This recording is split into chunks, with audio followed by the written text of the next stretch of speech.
Rusia ajak Indonesia tinggalkan Kf-21 Boramae dan produksi bersama Su-57. Rupanya persaingan pasar jet tempur dunia akan panas usai ada F-35, Su-57 dan Kf-21 Boramae. Bisa dibilang saat ini Su-57 tengah berupaya mendongkrak pamor agar laku dijual di masa depan. Sebetulnya medan laga Ukraina bisa jadi panggung bagi Su-57 menunjukkan taring buasnya. Mumpung sekutu berencana mengirim F-16 di sana.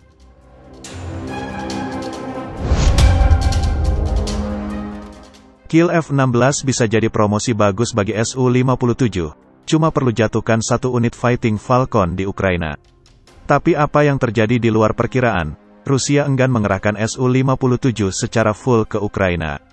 Su-57 cuma beberapa kali terjun ke Ukraina, meluncurkan rudal jarak jauh dari tempat aman lalu langsung cabut dari sana. Newsweek pada tanggal 10 Januari tahun 2023 pernah melaporkan bahwa Rusia takut Su-57 ditembak jatuh. Jika jatuh maka Barat akan mengetahui seluk-beluk Su-57 sehingga tak jadi senjata yang ditakuti lagi oleh pihak lawan.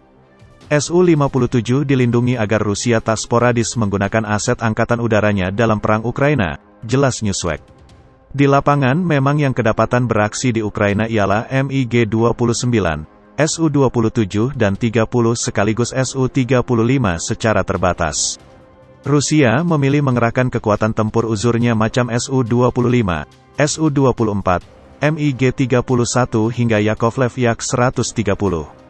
Akan tetapi RAND Corporation pada Agustus tahun 2020 lalu pernah mengungkapkan bahwa Su-57 memang belum siap operasional sepenuhnya.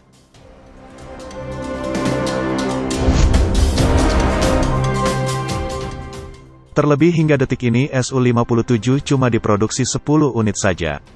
Perkiraan RAND mungkin saja benar di mana banyak kekurangan Su-57 yang belum bisa disempurnakan Rusia saat ini. Paling mendasar ialah ketidaksiapan mesin Su-57 yakni Izdelie 30 generasi kedua. Mesin ini sampai sekarang masih sekedar prototipe. Tantangan utama adalah pengembangan mesin jet generasi kedua. Meskipun dirancang untuk menggabungkan mesin Izdelie 30 generasi kedua, prototipe saat ini telah dilengkapi dengan mesin yang lebih tua, jelas RAN. Seorang pensiunan insinyur Sukhoi yang tak mau disebutkan namanya membeberkan jika Rusia memang belum bisa mengembangkan mesin yang sesuai dengan karakteristik Su-57. Menurut seorang mantan insinyur pesawat Sukhoi yang kemudian menjadi ahli penerbangan independen, 76 model operasional yang diharapkan diterima oleh Angkatan Udara Federasi Rusia selama tahun 2020 tidak akan memiliki mesin generasi kedua yang dimaksud.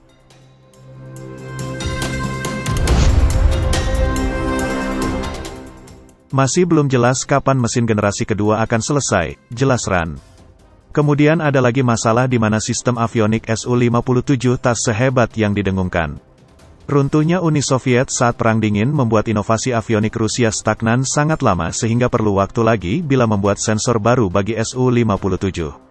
Keberhasilan pengembangan avionik yang sangat canggih ini telah dan akan terus menjadi tantangan besar bagi industri pertahanan Rusia. Industri pertahanan Federasi Rusia memiliki warisan dari upaya yang gagal untuk menyerap hasil penuh dari revolusi teknologi informasi pasca Perang Dingin, jelasnya. Paling membuat Su-57 jalan di tempat ialah tak adanya dana pengembangan. Bila Rusia tak menginvasi Crimea pada 2014 mungkin duit operasi militer bisa disalurkan ke pengembangan Su-57.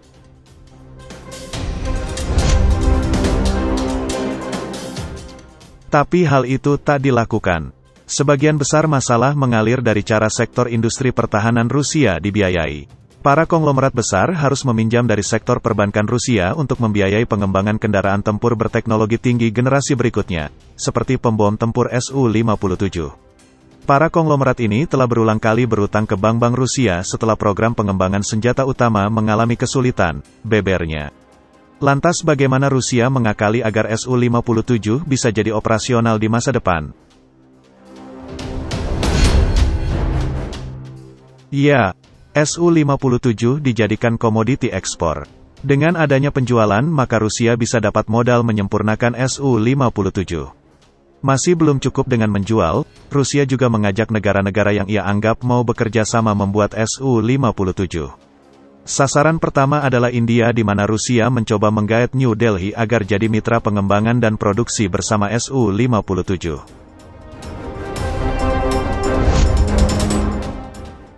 Tidak mengherankan, pemerintah Rusia telah mempertahankan langkah yang kuat untuk menjual kendaraan tempur generasi sekarang dan mendapatkan dukungan finansial melalui berbagai proyek pengembangan bersama senjata canggih. Pemasaran dan pengembangan bersama Su-57 telah menjadi contoh dari fenomena ini. India adalah satu-satunya negara yang sebelumnya menyatakan minatnya untuk membeli pesawat tersebut dan telah memasuki program pengembangan bersama dengan Rusia pada tahun 2007, jelas RAND. Akan tetapi pada 2018 India menarik diri dari pengembangan Su-57. Sebab arah pengembangan tak jelas dan India punya proyek jet tempur generasi kelima HAL AMCA.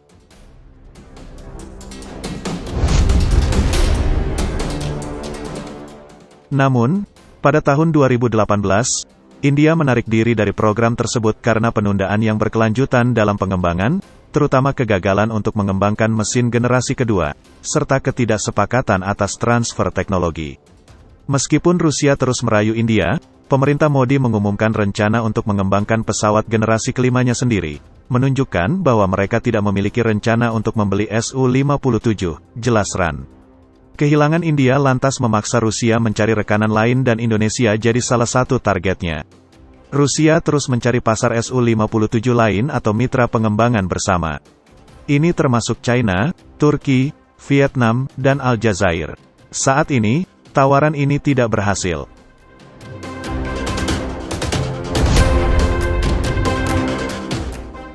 Pada Desember tahun 2019, ada berbagai laporan yang mengindikasikan bahwa Aljazair telah menandatangani kontrak untuk 12 jet Su-57, yang akan menjadikan Aljazair pelanggan ekspor pertama, beber RAND.